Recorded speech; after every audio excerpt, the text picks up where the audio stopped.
I am Jaymie. And I'm Stacey. And this is the Body Smart Podcast. And today we are talking about the one free thing that you can do to lower your food cravings, stay effortlessly slim, look younger, reduce your risk of heart attack, diabetes, depression. And if you're a regular listener, you might be expecting me to say exercise. But not today, Jaymie. We've got another subject to talk about for a change. We're actually going to be talking about the power of sleep to literally transform your life, your mental health, your decision making, your success, and at any age and any stage of your life. Because you might know that you should get 7 to 9 hours of sleep, but you might also be in a stage of life where that really isn't realistic. Like maybe you work shifts or you've got young kids, and you just, when you hear that, you just roll your eyes and think, well, that's just not me, is it? But I'm really hoping that today's episode is going to help change your mind and see how you can start to make some small improvements and start to get some of those benefits of a good night's sleep. Definitely. Yeah, because it's not just about the quantity of sleep. It's also about the quality of sleep. Because you're definitely getting some people who are getting maybe that 7 to 9, maybe even 10 hours of sleep. Lucky people that they've got the time to be able to do that. But it is about the quality of your sleep as well as the quantity. Yeah, which we will get into. But in terms of the actual amount of sleep, when you're like a baby, you're supposed to, you said this earlier, I sleep like a baby. Babies are supposed to sleep for like 15 hours a day. Yeah. I can tell you from personal experience, that is not always the case. There's obviously an average. And there is recommendations for all ages, including adults. And the recommendations for adults is 7 to 9 hours. Yeah, but over 30% of Americans are not getting the recommended 7 hours of sleep. So they're getting less than 7 hours. Less than 7 hours, yeah. So like 6.5, which when you say it out loud, sounds not very much. But when you put that into the context of someone's actual routine and daily life, you can kind of see how it happens. So if you end up like binging on Netflix, staying up, by the time you've sorted out the kitchen, washed your face, whatever, finally got into bed, finally fallen asleep, midnight is not that wild. Yeah. And then getting up at 6:30 to do life, also not that wild. No. And I think that's pretty normal for like a lot of people. And it's, yeah, I think it gets one of those things that gets pushed on the back burner of like sleep's on a low priority ladder for a lot of people, even though it like completely changes how we think and feel. It's, if we look at like foundations of health, sleep is one of them, followed probably closely by exercise and movement.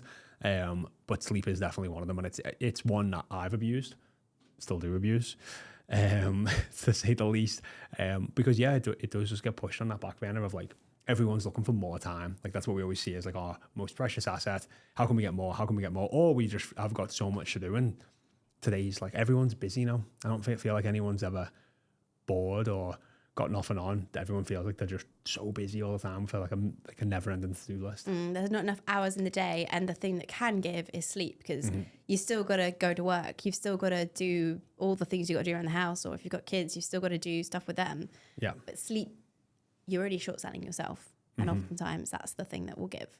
Yeah, and I definitely find that if I keep up with using my sleep or keep getting less sleep, cognitively I get slower. I procrastinate more on tasks because they feel harder to do. Appetite goes up. Just like a whole slew of just shit. And the thing is, like, there's all those things in the moment that you probably are aware of. If you're listening and you don't always get the best night's sleep, you're probably conscious that the next day you really need your coffee and you might have a bit more of a sugar craving in the morning. But you're probably not conscious of the longer term issues of continually having too little sleep, which is increased risk of diabetes, high blood pressure, diabetes, coronary heart disease, stroke, all of these chronic illnesses that we talk about being preventable. Big illnesses. Yeah. And I think it's often the case that people think, well, I'm going to have to completely change my diet, start working out. And actually this one key factor is probably the simplest thing to change, but can have such a huge impact on all of those things as well. Oh yeah, it's like, I mean, as you're saying, it's like it's the bedrock, it's the foundation of great health, but it's also the foundation of great moods. Your appetite being in a regular place, just having energy. We talk about that so much. That's just like if you're constantly sleep deprived, you don't feel like you have energy. And this is like the irony of sleep. Like if you don't have energy, you get less done because you haven't got the energy to do it. So then you get less done, but then so it takes longer to do it, but then you spend more time to do it. And if you just got more sleep, you would have done it in a shorter space of time. I know that isn't always the case, but yeah, learning to prioritize good sleep. It's like the irony of all of this, I think, is like, it's like what you try and get a baby to do. You know, you try and like force them to sleep. Yeah, but you know, like even with kids, you try and like regulate what time they have the dinner, go to bed at the same time, get them up at the same time. You try and create as much of a routine and structure for them as possible. And when you do that and they're in a good routine, everyone's like, oh yeah, they're really good. They're in a good routine. And then when you break that routine, the moods and emotions go all over the place and their appetite, and they're like, oh, you got to. And nobody's surprised because they're like, oh, they didn't have their nap today. And it's like, and then we're like adults and we're like, oh, we don't need that anymore. But we kind of do. And in terms of just like your overall circadian rhythm around your food and your sleep and your mood, it makes like it's been very overlooked for a long time in terms of how important it is. And actually, just to tie into that about children, there was a stat I read the other day, which was 89% of children who don't get enough sleep, 89% of them have obesity. So, I mean, that is crazy high. But when you explain it like you just did, it's not really that unsurprising.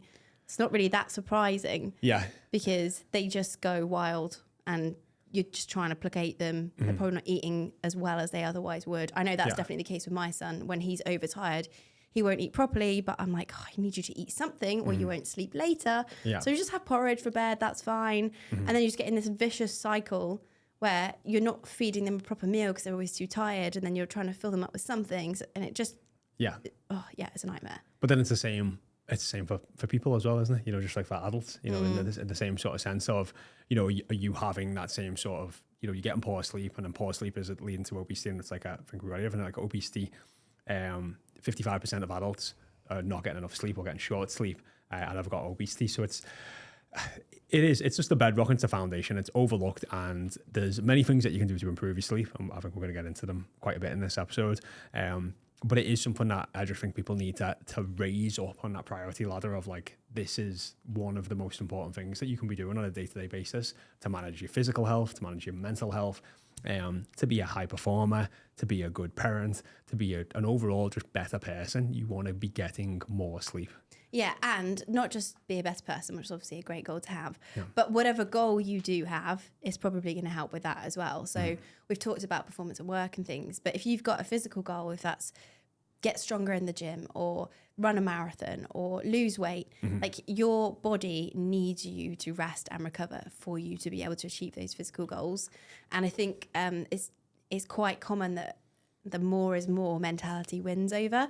So I've had so many clients that will say, yeah, but I need to train this many times a week, and the only time I can do it is if I get up at 5. And there's always this balance of like, where does the benefit outweigh the downsides of getting up at 5? Because actually you probably also need to sleep more. So it's a very fine line. And I think it can feel like, well, more is more, and sleeping's for losers. Yeah.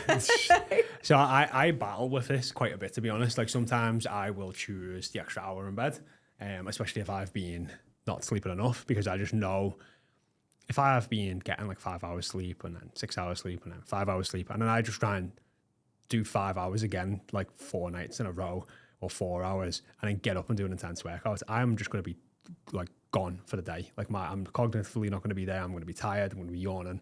I'm going to have no energy. So I will, in those cases, choose to get that extra sleep over a workout. So yeah, I really see it sometimes like as a balancing act. And that's difficult because you're always going to have this like this inner voice, this inner bitch that's going to go, well, just have an extra hour in bed. And it's, you know, obviously in an ideal world, you would get the perfect amount of sleep and you get up and do the right amount of workouts every single week, and that would all go to plan. Obviously that doesn't happen. Like, it's not real life for a lot of people. And sometimes, you know, if I've had pretty good sleep for a couple of days and now I'm going to bed later than I should be, I will choose to get an hour less sleep because I'm like, right, the workout becomes more of a priority. So it is just like, it's just like being adaptable for your plan. It's kind of how I see it. It's like, yeah, in an ideal world, I would get 8 hours every night. I'd do my workouts when they're booked in the calendar. But sometimes, you know, especially if you've got kids or life or business, like shit happens and you just have to adapt. And it's like, oh, okay, well, that didn't go to plan, but I'm just going to adapt, and either I'll get a bit more sleep or I'll get a bit less sleep and get the workout in.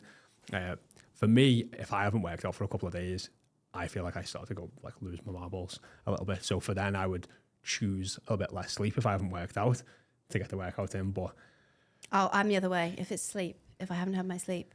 And actually, there was a study by the University of Loughborough which shows that women do need more sleep. Yeah, I mean, I think hormones, childbirth, pregnancy, you know, just like there's like a whole flipping list of things that women have to go through that men don't. You know what I mean? Our hormones are much more regular in terms of like throughout the month and on a day-to-day basis. But yeah, like I sleep somewhere between 5 and 7 hours, maybe 7.5 hours a night max. You're one of the stats. I'm one of the stats, yeah. Versus like Steph will could sleep 2 hours more than me every single night. Oh, me too. Easy. Yeah. 7's like, whoa, bare minimum. Whoa. Yeah.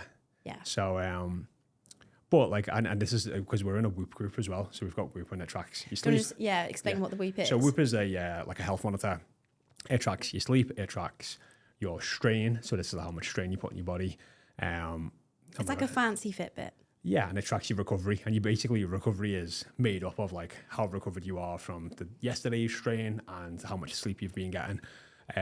So in the group that we're in, I typically get like the highest strain. So like the highest strain on like 1 to 2. But I always get the worst sleep out of the 10 of us in the group. But sometimes I've got like the 2nd to 3rd highest recovery. So that's kind of, it's in a weird way actually having a WHOP. It's justifying you. It's not justifying me. It's actually, it's let me like balance it, learning how to push and pull even more on that side of things. Okay. Which again is, call it abuse. I call it optimizing for performance. I don't know. But yeah, it's good. It gives you like lots of insight and there's lots of things that you can see like, you can start to see some patterns around what does what and where it sort of tanks your recovery. I actually am now a massive convert of WHOP. I don't have one. Yeah.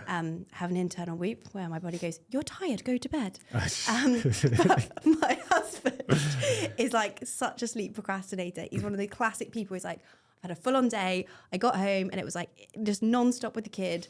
And now he's gone to bed. I just want to just sit here and just do nothing for a few hours. And he would just not go to bed till like 11. We'll be up all night, like through the night with Nate. And then we'll be up at 6 with him.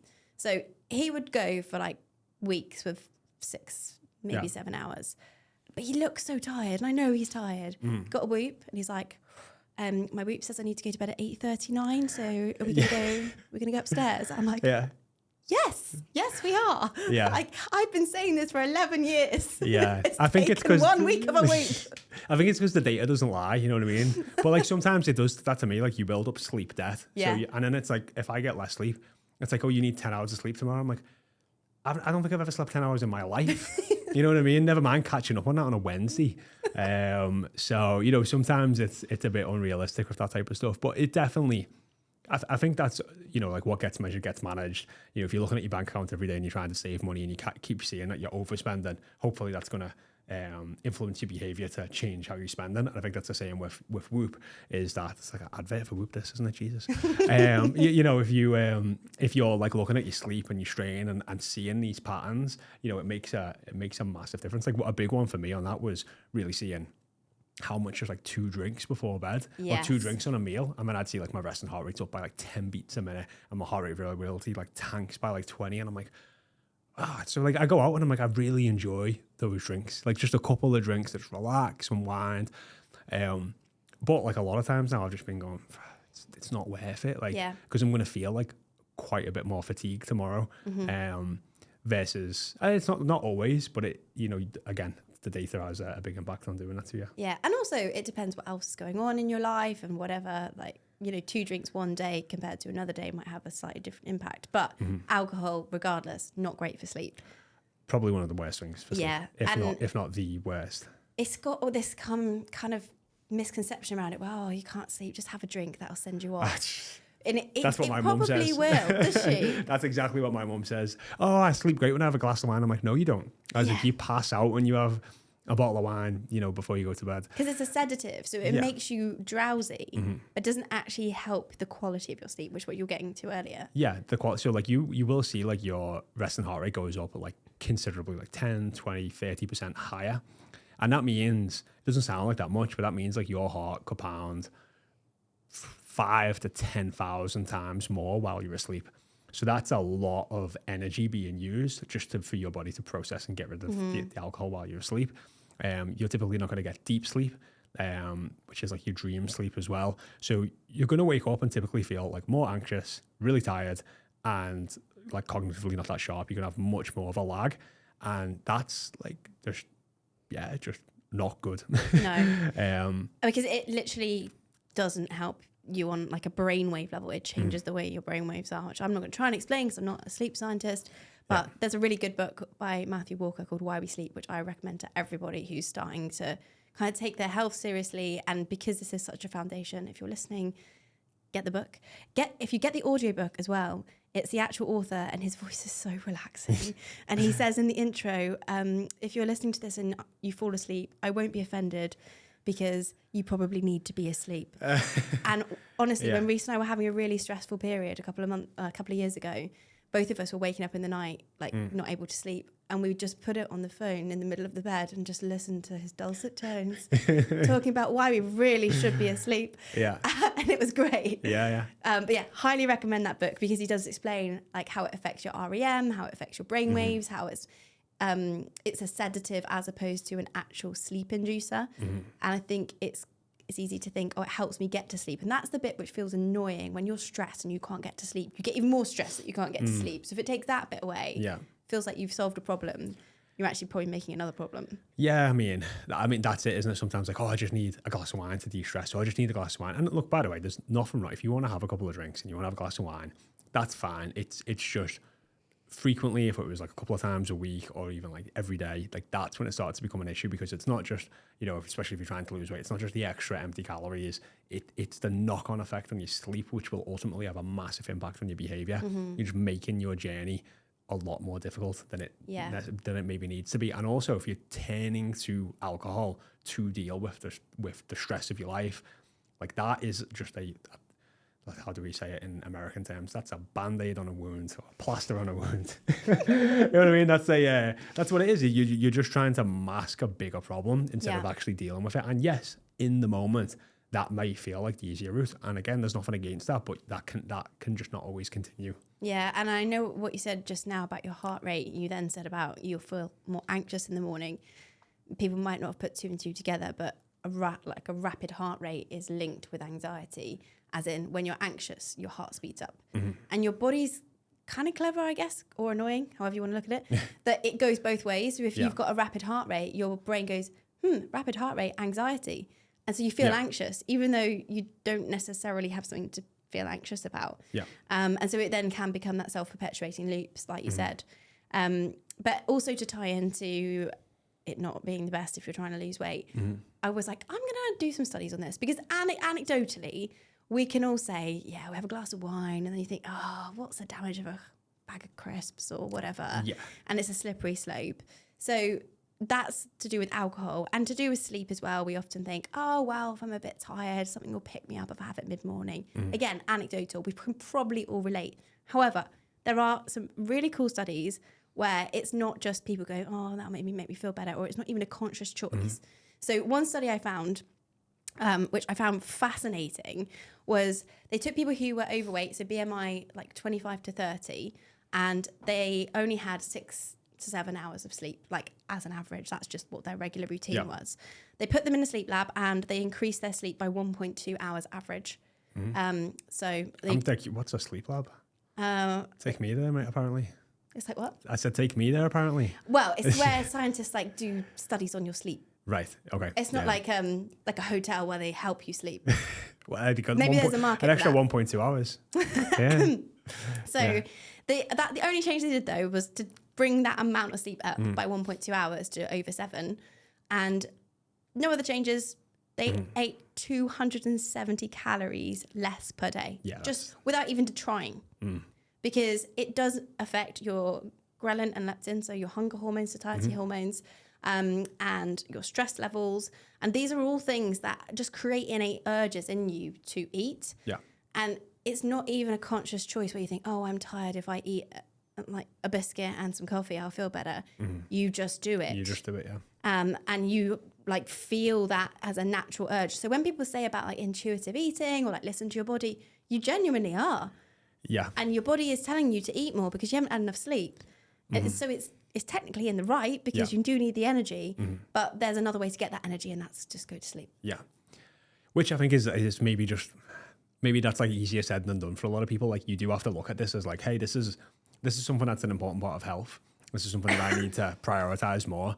And then I need to actually like create routines and strategies to actually help me get better sleep. Yes. Because if you don't do that, you will just keep doing what you've always done. Yes. And that will probably be maybe eating too late or going on your phone before bed and just having those consistent bad routines. And if that's also leading you to then struggle with consuming fewer calories, like that can be the catalyst to making that happen. Yeah. And they're often things that go hand in hand. So the things that maybe aren't helping with your weight loss also probably aren't helping with your sleep. So, you know, eating more sugary foods, having caffeine later in the day. You can eat caffeine. You can. In some foods. Dark chocolate has caffeine in. Yeah. Yes. Not as much as the coffee, obviously. But, you know, not getting enough exercise, not having a routine around when you eat. Yeah. All of these things contribute to struggling to manage your weight, but they also contribute to struggling to get good sleep and enough sleep. So when you start to tackle it from the sense of trying to improve your sleep, it can just make losing weight feel easier without you even feeling like I'm trying to lose weight, if you know what I mean. Which is like the ultimate hack, isn't it? If you could have it to a point where you're like, I don't really feel that hungry and I'm eating all the foods that I really enjoy and I feel really full all the time and feel really hydrated.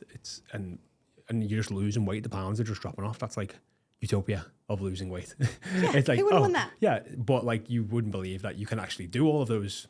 That can actually be a reality for a lot of people. There will be times where it's going to be harder and you're going to be hungry. That is a part of the journey to an extent. But if you start getting great sleep, eating great, eating mainly whole food, drinking plenty of water, managing your stress better, like it can be a lot easier than people maybe think. Mm-hmm. And as we were just saying, we had a guest on earlier who's a doctor, and we were just saying everything is so intrinsically linked. So like you were saying, what you eat, your stress levels, your sleep, your hydration, your exercise, you can't separate them from your health, your mental health, your quality of sleep, your weight management. Yeah. It's all just one and the same. And so if you start to improve one, it kind of drags the rest up. It does. Which is great. So you don't have to tackle every single thing at once. If you can just start with this, it might make everything else feel a bit easier. And interestingly, we're going to talk about some of the things that can help you fall asleep later and stay asleep. We have got a very big list, which you will be wanting to get your pens and papers at the ready. But it's not necessarily like how long you sleep or how quality your sleep is that affects your mood and like your processing as much as your inability to fall asleep. So that's the measure that they say it actually dictates whether you've got a sleep problem or not. So if you lie there awake for an hour, like really annoyed that you can't sleep, that's actually a bigger problem than somebody who can go sleep straight away, but then maybe wakes up, stirs a few times during the night and then goes back to sleep. Yeah. So that is something that we can definitely help with, bedtime routines and getting, all of that consumption into a good place before you go into the bedroom and start to fall asleep. And then there's another thing that I saw, which sounded kind of cool. We should have probably done a test on this to see what scores we got, is how well you can fall asleep in the day. I don't know if well is the right word. How quickly you fall asleep in the day is a measure of how sleep deprived you are or not as well. Right. Yeah, that makes sense. Because I actually, while I was in the process of abusing sleep about 2 weeks ago, did actually have like a couple of 20-minute naps, which is normally really difficult for me. But I was just like out. Like I was like in a deep sleep very fast. Yeah. But it's like, I think I traveled and had 3 hours sleep, traveled and had 4. So it was like very low sleep. And I know just like a 20-minute nap kind of just like gives you that boost and you come back a little bit, cognitively sharp again. But yeah, I mean, that can make sense. I think for people who struggle to get to sleep, I don't struggle to get to sleep. Like as soon as the only time I struggle to go to sleep is if I'm scrolling on my phone, which I try and make a hard rule of like no phones in the bedroom now. I use the WHOP as the alarm, so try not to go on them. If I'm scrolling, the engagement that my brain is having off the scrolling and what's getting me keeps me like really stimulated and awake. If I read a book in bed, I'm gone before the second page. I just cannot, like my eyes get so heavy, I just put the book down and I'm out. So it shows you like what you're doing in bed makes a big difference.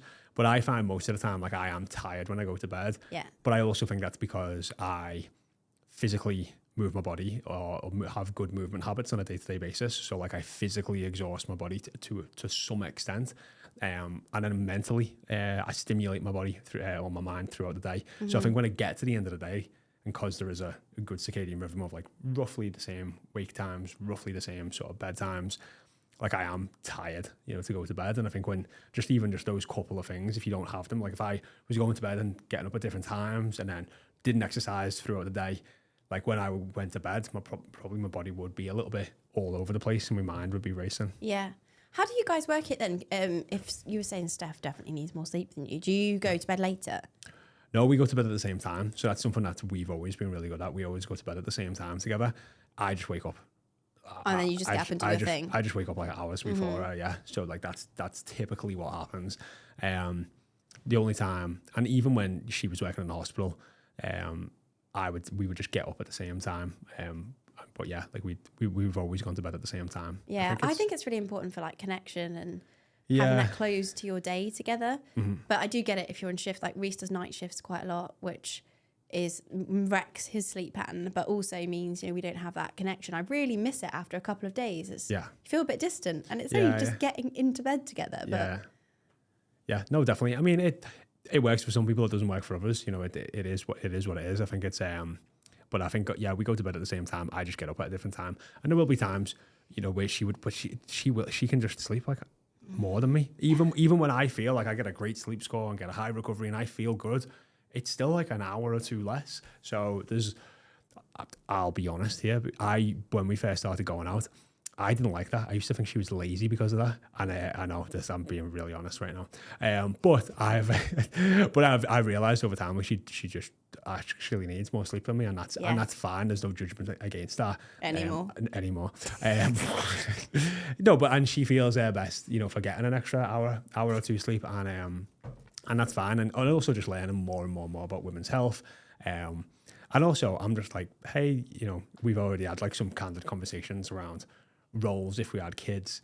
I'm just like, hey, you're just getting all that extra sleep in now for when we have 3 kids apparently that you want. I was like, because you're gonna really lose a lot there. Unfortunately, you can't bank it like that, just so you know. Yeah, I know that isn't quite how it goes, is it? Yeah, if only. So one of the interesting things that I did find when I was doing the research for this episode is that study that I mentioned originally, the Loughborough study, where it said that women need more. Yeah. So they're like, yeah, women definitely need more. There's clinical significance for 11 to 20 minutes of extra sleep. I was like, no.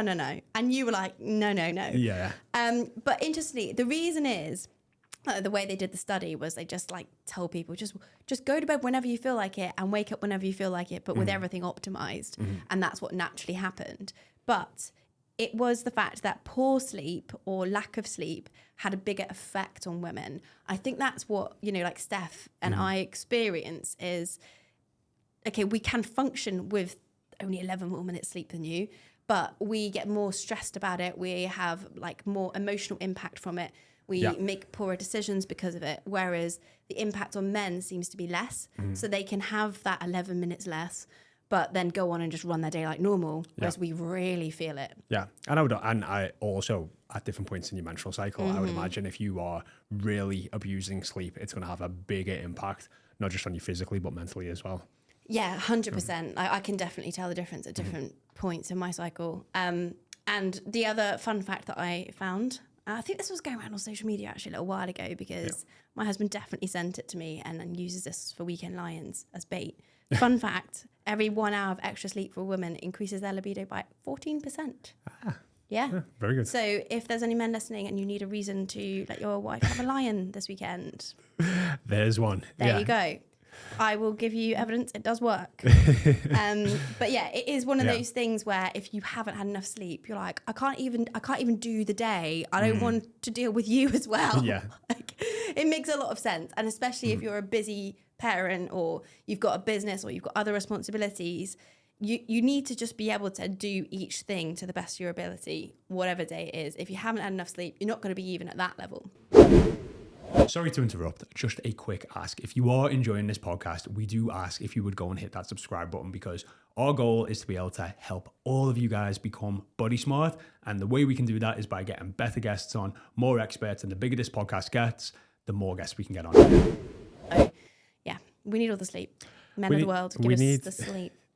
We need all the sleep. I think, yeah, we do. I think I've spoken about this on the podcast before, but I grew up in a, like, sleeps for the week. You'll sleep when you're dead. You're lazy if you sleep too much. You know, to the point where, like, I just, like, up until I think around 23, like, chronically slept like 5 hours a night, 4 or 5 hours a night. To the point where it was like 5 cups of coffee, a pre-workout for my workout. Maybe try and get like a 20-minute nap, you know, in the middle before I'd go back to do another lot of personal training sessions. And I remember, I don't know what happened exactly, but I started sleeping more, and I felt like I went from being a zombie, just like to this like cloud had lifted off me. And I remember like telling people, like I remember like ringing people and like, you don't know how good I feel. Like I feel amazing. Like I was getting like 7 hours sleep from like 4, and workouts felt better. Just everything just improved in my whole life. But like that is such a belief I'd carry around with me, probably because of my dad and my family to an extent. And that's just like, that wasn't it was more, the longer you can work and the harder you can work and the less you can sleep, the harder of a man you are. You know what I mean? And that was just like ingrained in me as a kid. So, you know, breaking that in like early 20s was like, I felt like I'd changed my life. Can we talk about naps then? Because how did you justify naps to yourself? Because I had a very similar mindset about naps. Naps honestly just came from like exhaustion sometimes. So it was just like, if anyone's done personal training before, you'll typically know, like, you get up at 5 a.m, you're at the gym for like 5:45, you do 6 till like 11, then you'd maybe exercise afterwards, then you maybe have like 1 or 2 sessions in the afternoon, then you maybe have like a 3-hour gap, and then you're back for like 4 or 5 p.m. till like 8 or 9 p.m.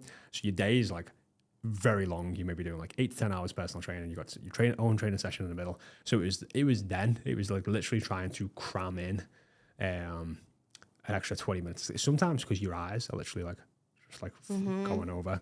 So yeah, like it was at them sort of extremes. Yeah, I had similar when I was personal training, but also I used to do a job, like a corporate job, where I drove so much.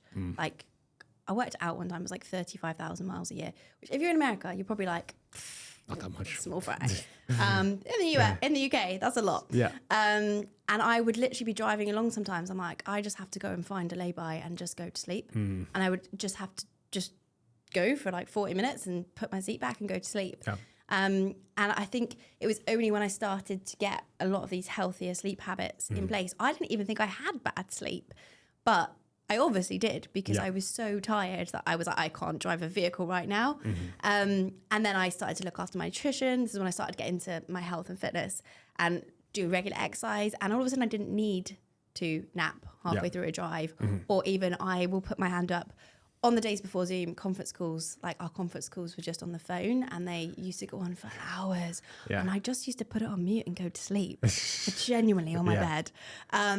And I don't need to do that anymore. Yeah. So I think there is a case for naps, like when you really need them, but sometimes they are a sign. If you really need a nap, and you probably shouldn't, that you need to look at your sleep. I agree. I think if you're, I mean, again, it's like kids, isn't it? You know, like some kids have like a little morning nap, don't they? A lot of the time. I think if you meant to get a nap, you meant to do it before 2 p.m. for it to not affect your circadian rhythm too much. And not for too long. Yeah. Like you try and do 20 minutes. I think once you go over that sort of 20-minute mark, you start to go into a deeper sleep, and then you get that lag when you wake up.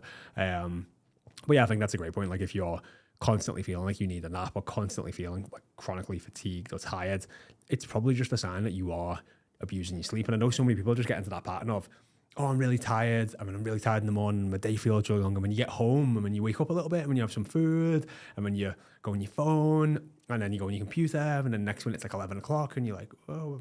I mean, you get that sort of, Sai knows what this is. It's bedtime, revenge, bedtime procrastination.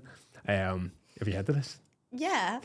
But I didn't know it was called that. It's called revenge bedtime procrastination. Who are you revenging on? Yourself? Is that right? Yeah, yourself. Yeah, it's just a bit of a weird thing to say about yourself. Of course, Sai's going to pull it up, isn't it? Yeah, and it's basically just where you feel like you've not had enough of your day. Basically, what you were explaining before with Yeah. Reese. Yeah, phenomenon where people put off going to bed to engage in activities they didn't have time for during the day. Yeah. It's super common with, well, I mean, I don't personally have it because I know how much I love sleep now. Yeah. But if you follow like mummy accounts on Instagram, it's super common apparently in mummy circles. Because you're constantly on the go for everyone else all day. And then you time. Yeah, they go to bed and you're like, oh my God, finally. Which is, it's been a bit of a bone of contention in our house because Nate will go to bed like 7:30, 8. And then I'm like, oh, I want to be in bed by 9. And Reese is like, but we've seen each other all day. Yeah. So I do get it. But equally, I'm not very nice to spend time with if I don't have the sleep. Yeah. So...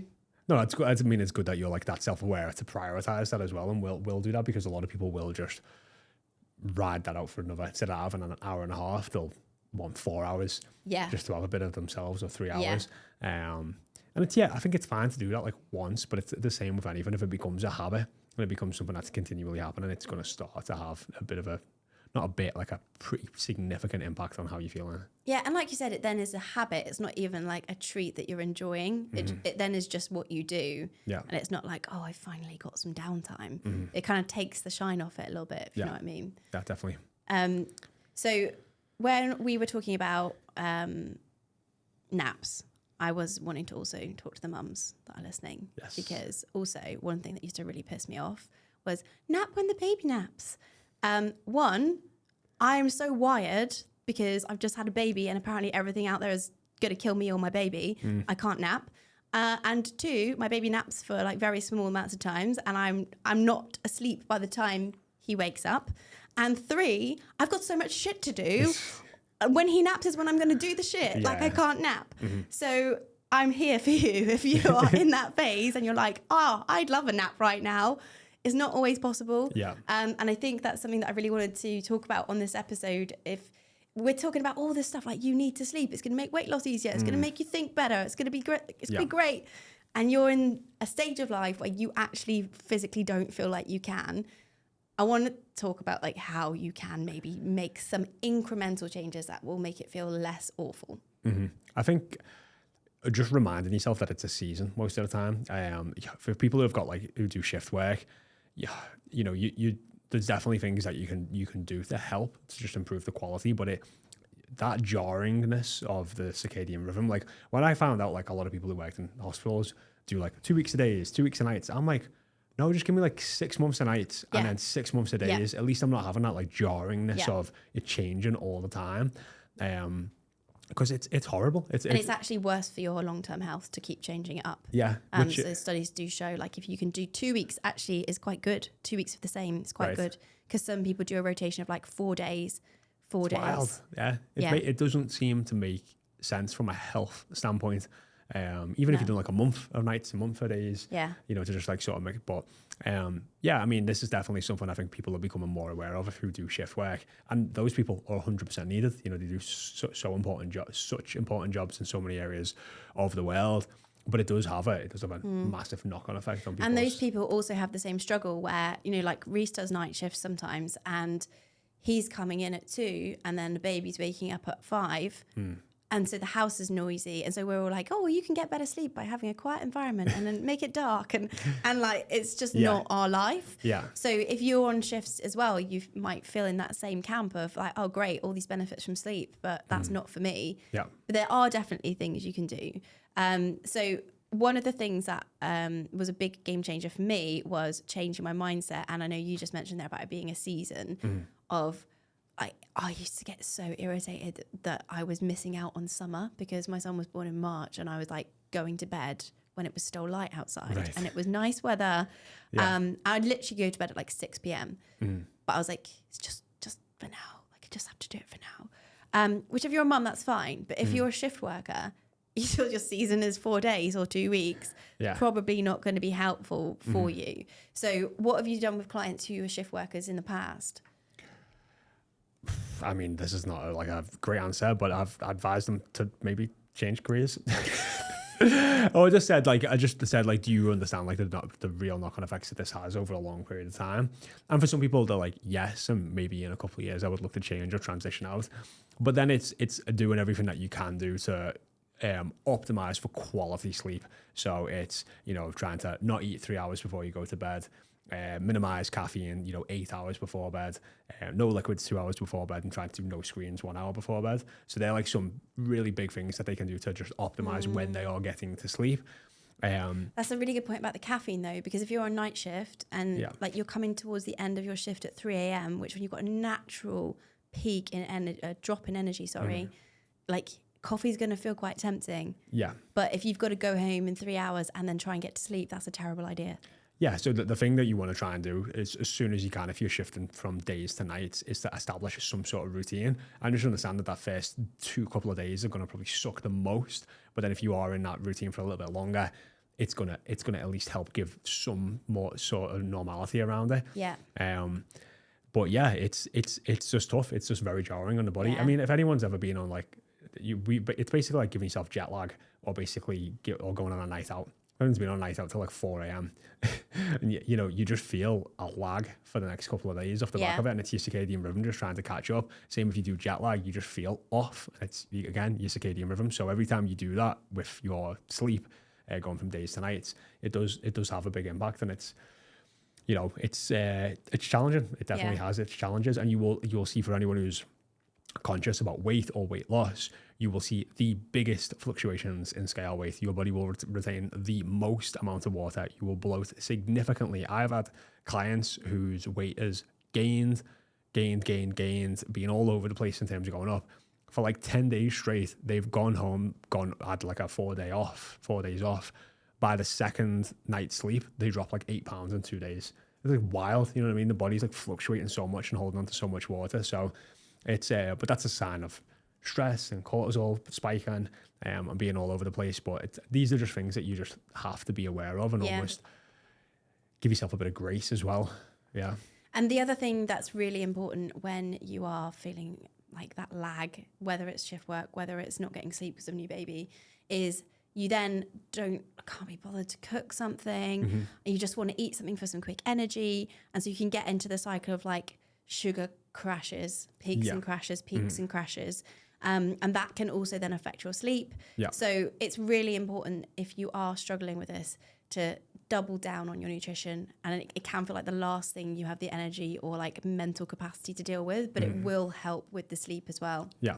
I think just preparing for that as well, making sure that you're eating foods that give you energy, make you feel satiated. That, if you prefer to have snacks and stuff, maybe you're just eating snacks that are lower in sugar or have no sugar in. Actually, a high protein, high fat, little bit of carbs snack is actually probably going to be a better choice for you at this time. Just to instead of just, you have like, you're already going to be having huge spikes in terms of like energy and cortisol and everything else that's going to be going on throughout the shifts. If you're then having like tons of extra sugar, tons of extra caffeine, on top of that, and like loads of extra carbs, you're basically just making your body feel even more turbulent through that time. Yeah, for sure. And the other thing as well is all these environmental tips for your bedroom are probably doubly important if you're not trying to sleep at night. So we have got a top list of 7. So our list of the 7 best things to improve your environment are going to be your room temperature. So making sure you want your room around 18 Celsius. You want a dark room. You want to get, what's this, Stace? Get electrons out. Get your electronics out of your room. Oh, right. Not get electrons. Do you think I was going to like ionize your bedroom or something? Hey, there's people who literally say about like turning your Wi-Fi off now in your house, and there's some. I mean, I'm just saying, like, don't play PlayStation in your bedroom. Yeah. Weighted blanket, get a good mattress, pillow, and sheets. I mean, I think I've got a super king bed. I've had one for about 5 years now, maybe longer, and like best thing I've ever done. I used to always think I used to struggle sleeping next to someone, and then that wasn't the case. I think having a bigger bed, just like a really big bed, makes a big difference, and a good mattress. And it's like, like if you think some people like skimp on the bed or the beds, the mattresses, the pillows, the sheets, you're literally going to spend a third of your life in bed. like 1/3 of your life. If you're on a third of your life doing anything else, and you're going to like skimp on having like a not a good mattress for you. I saw someone make a good analogy the other day where they're like, add up how many hours a day you spend in your car and how much you spend on your car, and then add up how many hours a day you spend in your bed and how much did you spend on your mattress. And I was like, oh, that's a really good one. It's home. Yeah, that does hit home. I think it's not just even like the mattress. It's, you know, getting the blackout curtains and, you know, making sure, you know, you can actually have a cool room. Like the amount of people in the UK in the summer when like everyone's just like, it's like 25 Celsius for like a week as we get it here. But like everyone just can't sleep on top of the sheets because all our houses are so insulated that, you know, it's so warm. But yeah, white noise is another one. I mean, this is definitely something we've used with kids before. Yeah, so white noise is, it's a bit of a debate for me because it's supposed to be good because it blocks out other noise. And so if you live in a busy environment or you've got like kids that are up and about and you're trying to catch up on sleep because you're on shifts, it can help like block that out. And like when you have a baby, they say, oh, it replicates the sound of being in the womb. As you can tell from the tone of my voice, I'm not the biggest believer in this. I actually find it so stressful to listen to white noise. I feel like I'm in a torture cell and somebody's trying to drive me insane. Yeah, it's awful. Yeah. I mean, I don't understand it. Obviously, there is science behind it, or they wouldn't be allowed to sell this stuff. Maybe they would. Yes. But I find it awful. Have you tried it? Only when we've looked after our nephew before. We actually have pink noise on, which I didn't know there was a different one, but there's white noise. There's brown noise. There's brown. Doesn't sound as pleasant. Yeah, but I could get it. Like if I was in a city, you know what I mean? And because like cities are so loud, you hear sirens going off all the time and there's a lot more noise. I think I would probably be wearing like earplugs and maybe put some white noise on just to try and, you know, not let that disturb you as much, because as much as I do think you get used to some city noise, once you've like lived in a city for a while, I think just trying to minimize that as much as you can. I just get weird about, I think I would opt for white noise over earplugs just because I still feel like I want to have some spatial awareness. In case anyone breaks in. Yeah, that's like a big... You need to get a dog. Yeah, a dog would be great, actually. You could just bark. Yeah, I don't even trust the alarm. A dog would be better. Yeah, my dog would, he'd definitely wake me up. So yeah, you know, it's... I think a lot of people do use it, and some people have like fans on as well, and that kind of acts as like a white noise, like the noise off the fan, which can also play into having a cooler room. Like if that's one thing, if you can't get like an air conditioning unit, like having a big fan can definitely help, and that adds a layer of white noise to an extent.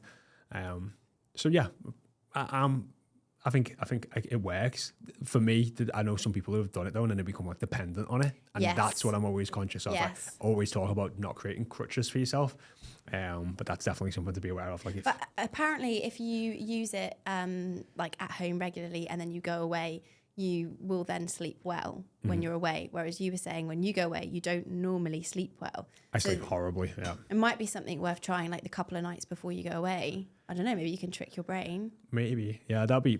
I remember like one of the worst ones I had was like about a year and a half ago into London. Stayed in a hotel, and 3 a.m. I'm still like lying there, like still just like eyes are closed, but I'm just tossing and turning and can't sleep. Ended up just like being like, right, I need to just get up. And around 4 o'clock, I felt like tired enough watching something on like YouTube, then rolled to sleep, and I had to get up at 5:30. Just to clarify, watching anything on a screen not recommended. No, not recommended at all. I was just, I was just that exhausted from not being able to get to sleep. But I do. That's a consistent pattern for me. Is when I stay somewhere new, that first night that I stay there, I'm in like an alert mode of I'm somewhere new. Is this safe? Is someone going to break in? Even though I know that's not going to be the case 99% of the time. But that's like kind of how my mind sort of operates. Yeah, I think that's really normal.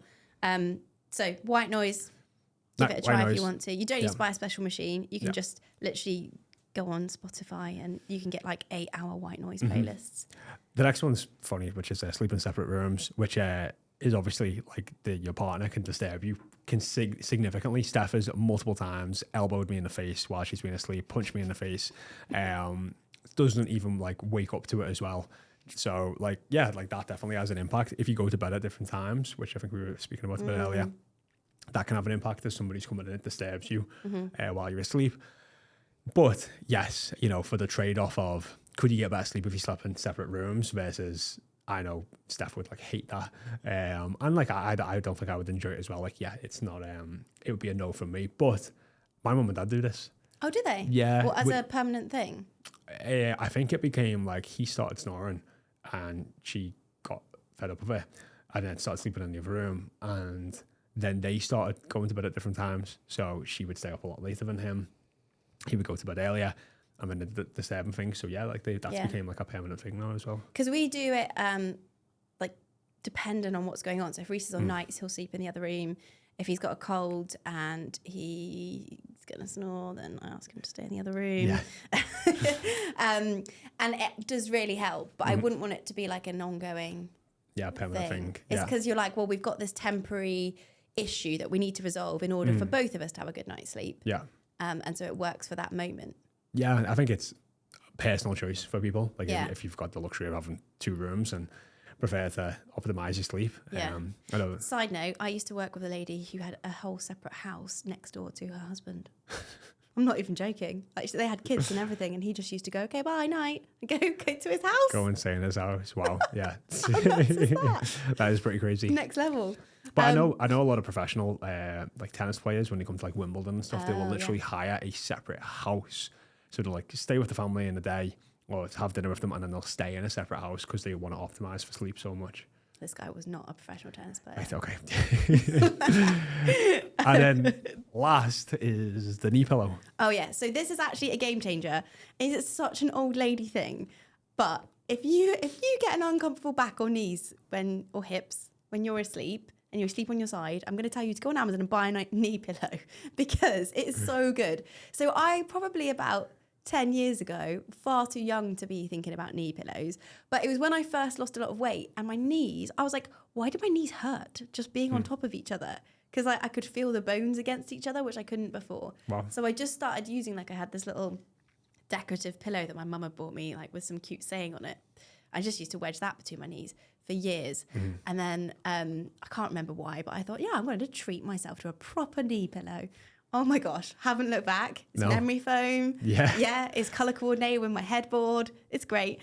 But basically, it stops, like, if you imagine when you're laying on your side, you've got your top leg, the weight of it is like pulling your hips forward.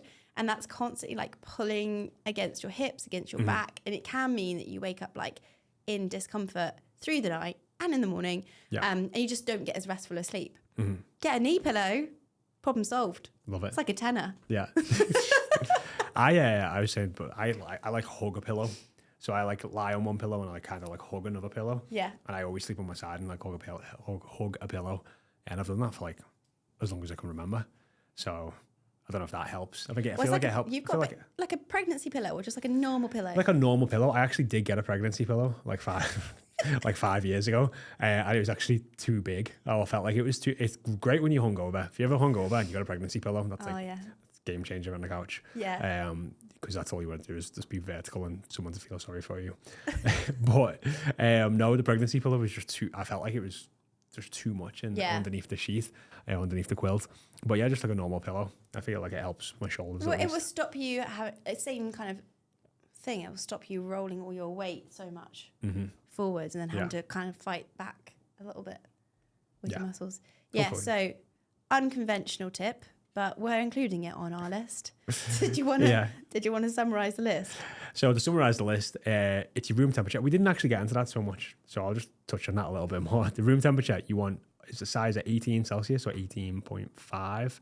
The main reason for this is it's quite cold. It is, yeah. Like you wouldn't want to stay in that all the time. But the main reason is that your body actually warms up as you wake up. I mean, you hit like a peak sort of temperature in the day, and when your temperature starts to drop.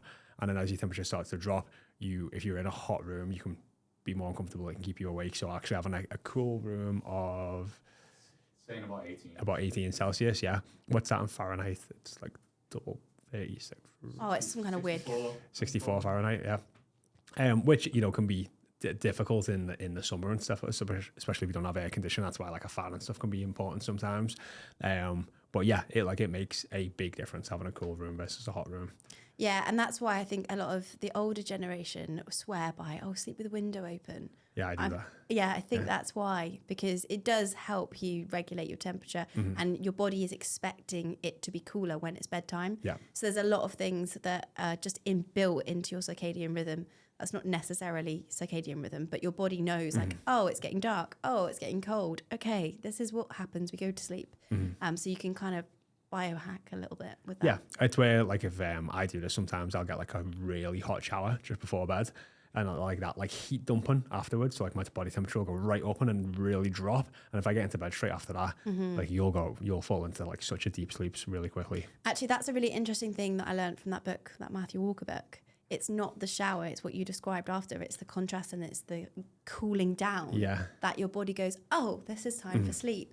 And so that's why people used to say, or people maybe still do say, have a nice hot bath, it will send you off to sleep. It's not the bath, it's what happens the heat dumping afterwards, Yeah. And similarly, if you have like a face care routine where you use a hot flannel and you like hold that hot flannel on your face, it feels really nice, but that can also even be like a miniature version of this. So it can be a lot more accessible if you don't want to have wet hair to go to bed or whatever. You can just try and use that as a bit of a way to hack it. Yeah. So to summarize our list a little bit, we've got have your room temperature down to 18 Celsius. You want to have a dark room, as dark as you can. If you can't make it dark, get a good eye mask would be my recommendation. Not the electrons, get the electrics out or as many as you can. Don't be on your phone. A good weighted blanket can definitely help. Invest in good mattresses, pillows, sheets, and everything else that you can. White noise, maybe, if you've got a noisy environment, and then sleep in separate rooms if you want your partner to hate you. You say that. And then maybe buy an e-pillow. Or a pregnancy pillow. Or a pregnancy pillow. Give it a try. Sorry to interrupt. Just a quick ask. If you are enjoying today's episode, then please do give us a follow just to make sure you get every episode and we can keep cutting the BS and helping you hit your goals. You did mention earlier about the scrolling with the electronics out, because I know I joked, like, don't have your PlayStation in your room. But that's not the problem that most people have, is it? It's their phones. The phone. Yeah. And I'm not going to be the one to sit here and say, don't take your phone into your bedroom because it's 2024 and you're probably going to. Yeah. But please don't go on it in your bed and scroll. Yeah, and I've still fight with this sometimes and guilty of this. So we actually, the TV that was in our bedroom is now here in the podcast studio. And I was like, right, we'll take the TV out the bedroom and we won't have a TV in the bedroom. And we've kept with that to an extent, and we'll like only watch TV downstairs now. But then slowly every now and then we fall into that habit of one of us will get ready for bed faster than the other person, and then they're on the phone as that sort of bypass. And it's so bad because it's so stimulating. And you can both lie there next to each other sometimes, and 15 minutes have just gone. And the rest. And the rest. And because you're just scrolling, and it's so stimulating for your brain. The light off the phones, and it's just like, it's one of the worst things you can probably do before you go to sleep. So it's the combination of the brain stimulation and the blue light. Yeah. And I think it's that combination that makes it so difficult, because you can read a book, which you're still having to use your brain for, but you can go to sleep. Yeah. But the blue light is making it a no-go. Yeah. You can watch TV, which is kind of blue light, but maybe not that stimulating because you're just kind of passive and you're just watching it, and you can fall asleep. The phone's like this magic combination of the two. I genuinely feel like I've had caffeine if I scroll before bed. Yeah. I'm like wired. Yeah. And almost physically like shifted in some way. I hate it. And I do it like every couple of months by accident. I'm like, oh no. Yeah. And then I have to like just literally sit there and read a book or something for half an hour to try and get out of that zone. Yeah. I mean, the best thing would be just buy a clock if you need one, and charge your phone out your room, or charge your phone on the other side of the room, and just don't go on it in bed, and just really try and reinforce that habit, because it's 1000% having a negative impact on the quality of your sleep.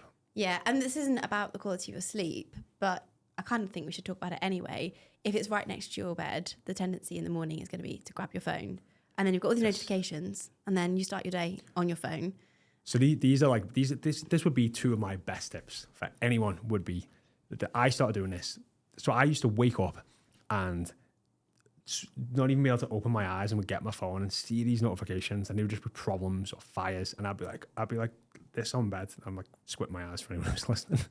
And And it was only when I really started going off, Steph, she was like, stop it. She's like, your eyes aren't even open. You're on your phone, you're trying to reply to text messages that you can't even see properly because you're still waking up. And it was awful. It was an awful way to start the day. And back then I turned off all my notifications. So I have no notifications on my phone. The only ones I've got SMS text messages, which only my family use. Everyone else uses WhatsApp. And that's it. No notifications. And I don't go on my phone for the first hour of waking up. And it is like an absolute game changer. Like let my mind and body and brain wake up.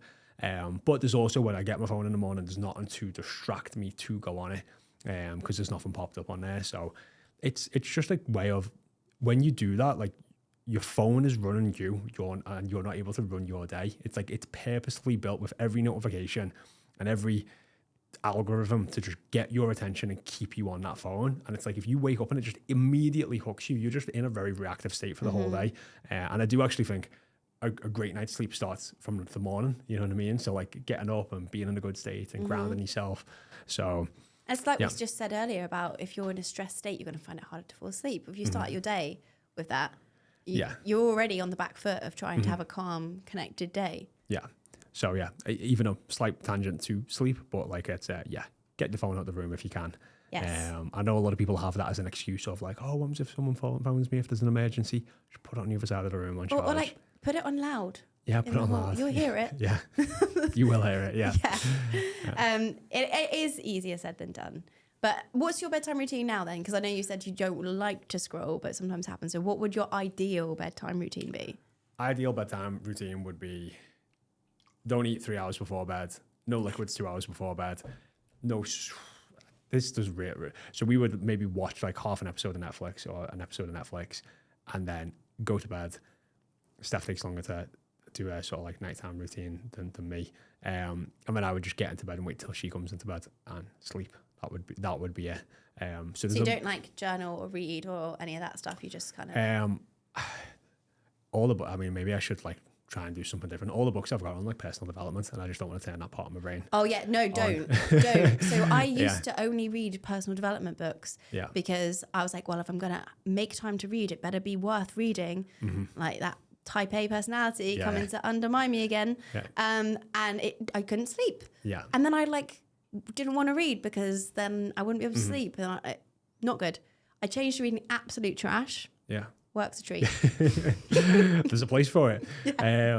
So yeah, that would be ideal. So typically what can happen sometimes is we'll come to bed and then I'm either waiting for her or she's waiting for me and one of us is on the phone and then the phones don't get really put away until the other person comes to bed. And then there's also like well, you're on your phone and I'll go on my phone and then next minute like that needs to be a revenge procrastination's partner's phone thing. Yeah, it definitely does because it's just you're just eating into your sleep. I think that's going to be one of the big regrets on people's deathbeds and years to come. Is like I wish I'd spent less time on my phone.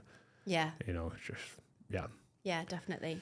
Then the other subject that I've got down, which we haven't touched on amazingly because this is a stage of life where sleep often comes up, and that's menopause. Yes. And it is one of the most well-known kind of symptoms of menopause is struggling to sleep or having hot flashes and then that disturbing your sleep, just general insomnia, having anxiety, which affects your sleep.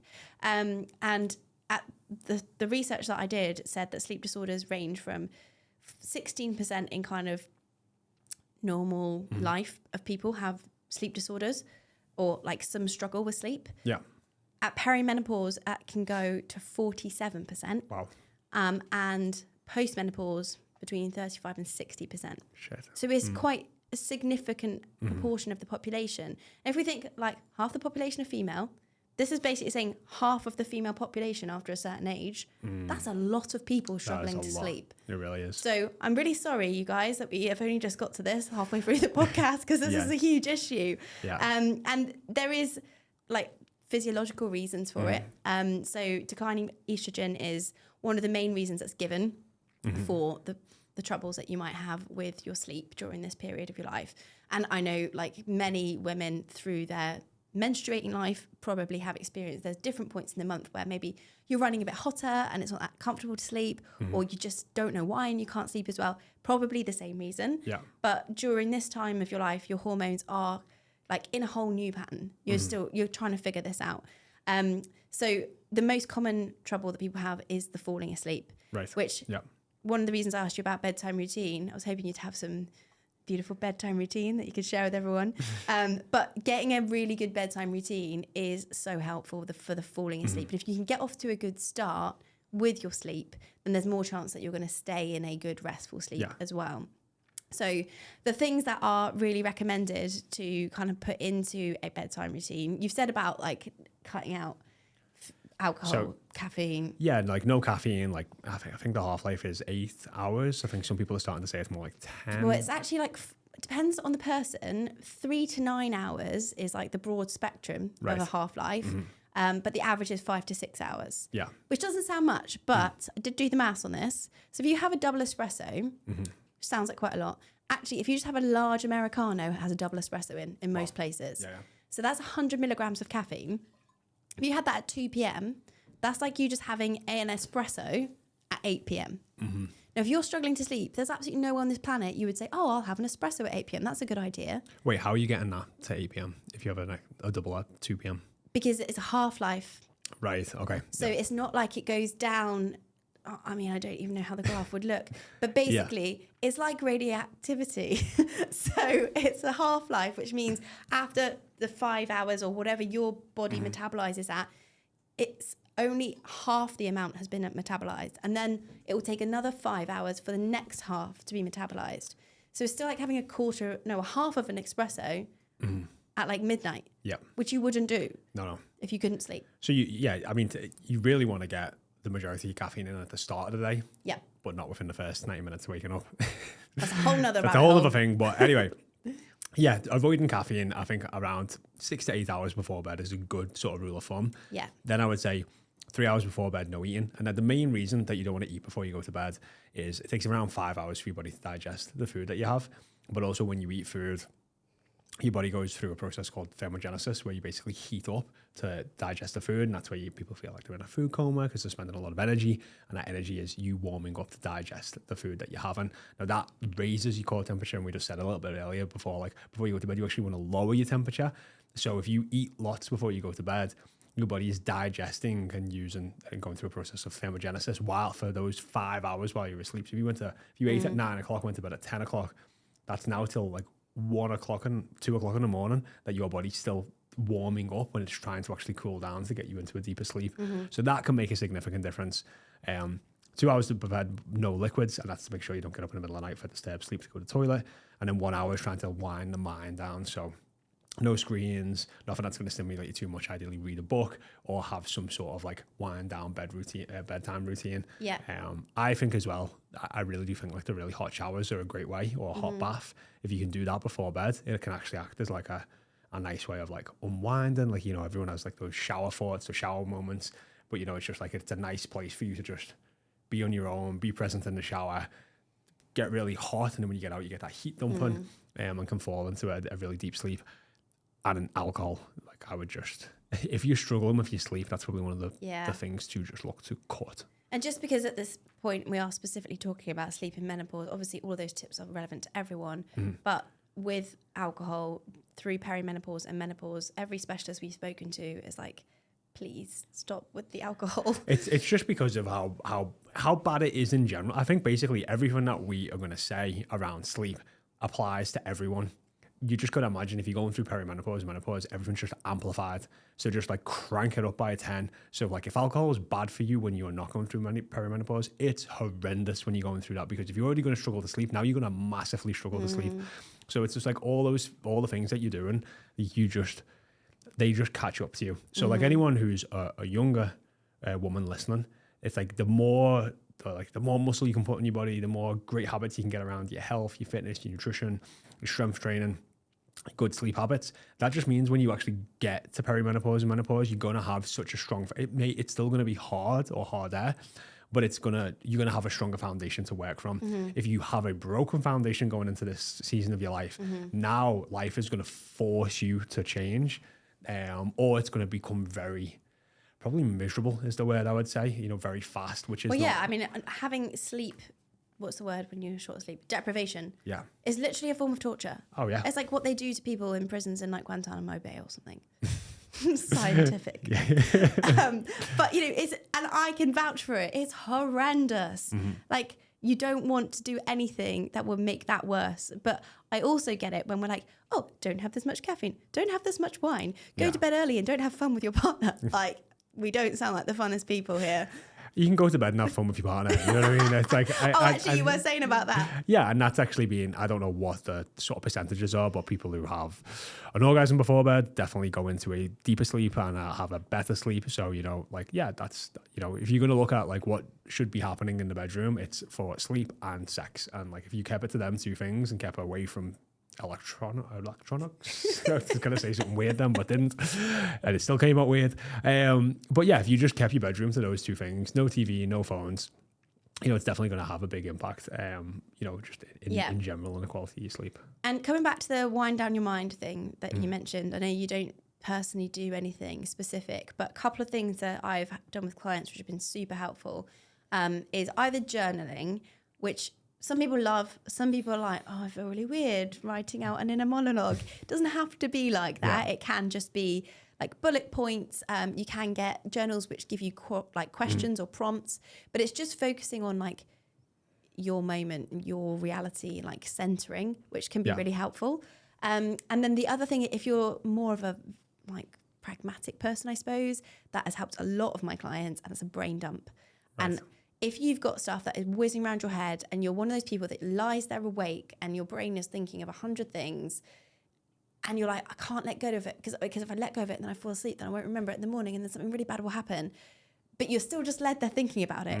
Write it down, because your brain then goes, okay, I can safely put that down now because it's there. I'm not going to forget. And you don't have to keep ruminating over it in your mind. So you don't have to have the answer to it, but just write it down, get it on the paper, and let your brain release it for the night. That has been a massive game changer for a lot of my clients in the past.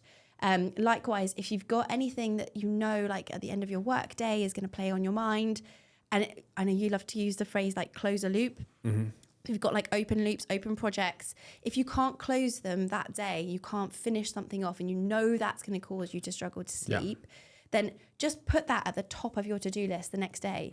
Even that little thing, it sounds like why would that make a difference? But your brain is almost like reassured, like, it's okay, we're not going to forget about it. It's not going to ruin tomorrow because we're going to deal with it the first thing we do when we get up. So these little tips and tricks can really help if it's the getting to sleep thing that's a struggle. Yeah, definitely. I think it's just letting your mind sort of wind down, brain dump a little bit, and making sure that you feel, I guess, a little bit more calmer just going to bed. Yeah, and some people would take that to the next step and do like a meditation or like a muscle relaxation practice. There's so many free apps and things you can get now. You can just literally listen to somebody talking you through like relaxing each limb at a time. I've really tried that. I've tried doing like yoga and stretching before bed, and even doing it in the bedroom. But I just find that, I mean, this is for me personally, I know some people are really successful at staying consistent with this. I am so tired most of the time. By the end of the day, my motivation is like the lowest. So if I'm just like really, I'm like, I don't want to stretch. Or I don't want to do this yoga practice before bed because I just feel so tired. I'm just ready, to go to bed. But well, you don't probably need it then to wind down. No, so you need it for another reason. Maybe you want to do it for mobility or whatever, but don't do it at that time of day. I definitely find one thing that if I do, and I very rarely do it nowadays, is if I work right up until I go to bed. That's one of the worst things that I can do. I actually almost find that like I need to go and I like purposely like stay up later and have less sleep to go and watch like an episode of Netflix for an hour to like let my mind calm, because anytime I go straight to bed after work, and I struggle to get to sleep straight away, and I dream about work and I dream about like solving problems, and when I wake up about 3 a.m. and I'm like, and then I get into like a deep sleep for like 2 hours before I have to get up. So like, there in the moment, it's like, I'll get this extra bit of work done. This project's really important. And then the cost of that is a really terrible night's sleep. Yeah. And I think that's similar to what we were saying about the stimulation, whether it's work, whether it's personal development book, or dealing with like finances, home finances. Just don't do that up to bed. Do it another time. Any other tips you've used with clients for a bedtime routine? some clients have used like melatonin and stuff. We've not really touched on like we haven't really supplements. talked about that. Again, I'm always very, you'll probably hear a common through line. I'm always conscious of people creating a crutch. So, you know, sometimes people will use melatonin maybe to help. But the best way to get your natural melatonin is to just get up and get some sunlight in your eyes in the morning. So, you know, actually setting your circadian rhythm and making sure, and even getting some evening sunlight. Not as easy to do in like the UK, especially in the winter, because we have about 3 hours of sunlight, if that, and it's just grey. So that can definitely make a difference. Melatonin, yes, can be helpful, but it helps you get to sleep, not stay asleep. So that's The other one that can help as well is magnesium. yeah. Yeah, So that's helped me in the past. Yeah, and there's all different types of I actually don't know enough about magnesium to give something on it, because there's all different types of magnesium that you can have. But yes, magnesium is definitely one of them up there as well. Yeah, to do your research on. Yeah, if you're looking for some extra, like hacks or supplements that you can. They're really like have. the kind of top of the pyramid, right? The base Yeah. are the things like make sure you're eating well, make sure you're moving your body every single day, make sure you've got a good bedtime routine where you are taking those other things out the equation, like the caffeine, alcohol, heavy foods, meals close to bedtime, blue light, screens. Because, you know, like one wild thing is like when you go to restaurants and get meals and get desserts, they say, hey, do you want coffee and dessert? And it's like, who's having, and people literally drink double espressos at like 9 p.m. I know. And it's, you know, a lot of people go, well, I sleep fine and have 2 espressos. And it's like, No, so some people do. So when I was looking at caffeine metabolism, like some people, it's still a half-life of 3 hours is probably like the minimum. yeah. But that's a half-life. So like if you're not that sensitive to it, maybe. But yeah, it depends on how quickly your liver breaks it down and also how sticky your adenosine receptors are in your brain. Right. So basically the way caffeine works is it goes into your adenosine receptors. Adenosine is the hormone that makes you sleepy. And it blocks. It's like the key can't get in to say, hey, you're sleepy. So if your receptors just let that caffeine pass on by and your liver's really good at breaking it down, Yeah. it does explain why some people can manage. There's always going to be those sort of like unicorn people in terms of like they're the exception to the rule. But for most people, yeah, having a coffee with your dinner, or even for very people in the UK, having a cup of tea late at night. You know, there's a lot of caffeine in tea or green tea. Yeah. So it's something to be aware of. Like I've drank decaf tea of an evening. It's a kind of like, I just like to have it as like a nighttime thing for a while now, just because you just don't need that caffeine before you go to bed. That's a really good point, actually, because we often say about like, oh, cut your coffee off at like midday or 2, but then we're not actually thinking about the other things that have caffeine in them. And a cup of tea, people maybe don't think they need to worry about. It's definitely lower, but it still can got caffeine in have like the same as an espresso. Yeah, and obviously A like, single espresso. energy drinks, a lot of people take pre-workout formulas at like 5, 6, 7 p.m. before you go to the gym. Like worst thing that you could do. And you can get stim-free, you can get caffeine-free pre-workout formulas if you really want to take something. And then like your diet drinks. So like I've even got caffeine-free Coke Zero. Oh yeah, like Diet Coke. Or, yeah, they've got caffeine in. Nowhere near as much, but again, it's still got caffeine in it. So they're all things to be aware of. No, that is a good point. On the having a coffee after dessert, I had like the worst moment at a wedding last weekend because there was espresso martinis. It's like my favourite cocktail. And I went to the bar and I was like, is there any chance I could have one with a decaf espresso in it? And they said, no, all of the coffee's already been made. So then I had to make the decision, do I risk having an espresso at like 6 p.m. or do I miss out? Obviously, I chose to have 6 p.m.'s fine. No. Oh my God, No? I paid for it so bad. Oh, wow. Yeah, I was like tossing and turning until about 4.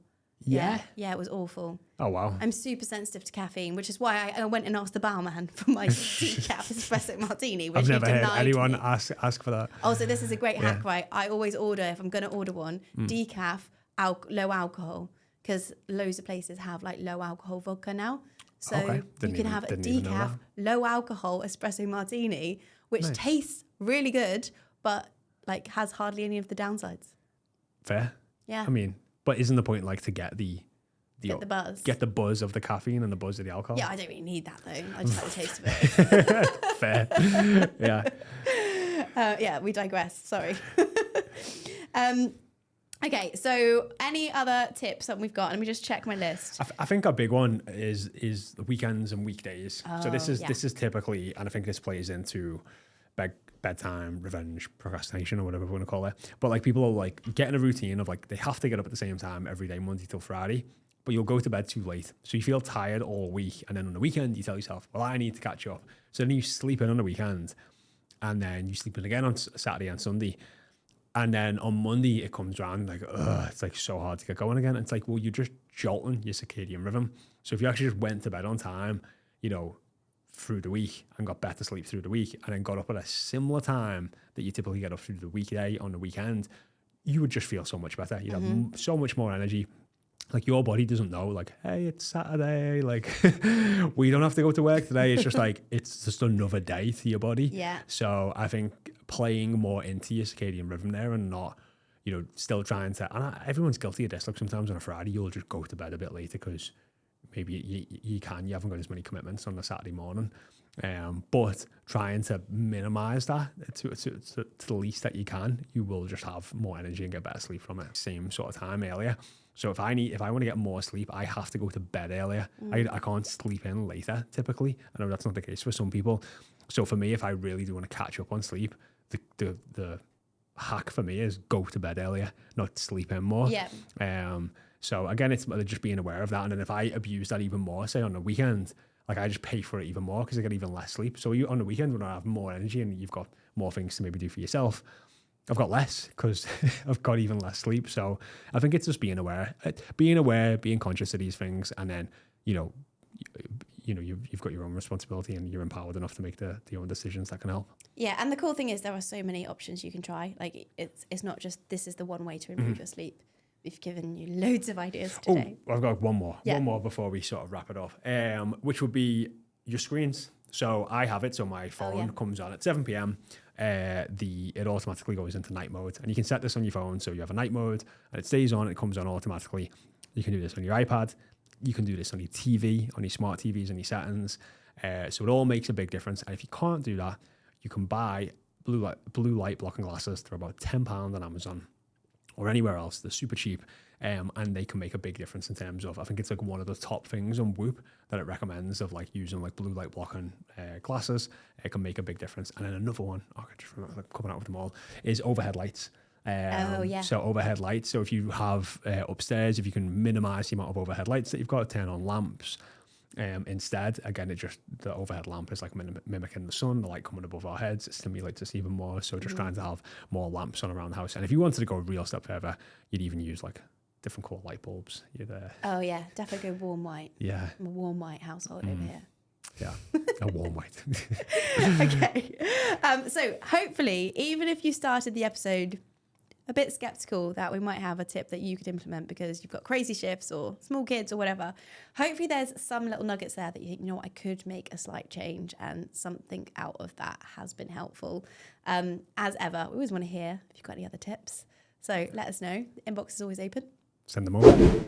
Thanks for listening. That was the Body Smart podcast. And if you enjoyed today's episode, we've got another great episode that you might like, which is all about gut health. Another one of those pillars of health that is so undervalued, but so important when it comes to managing your mood, your mental health, your immunity, your weight. And that is episode 51. So check it out.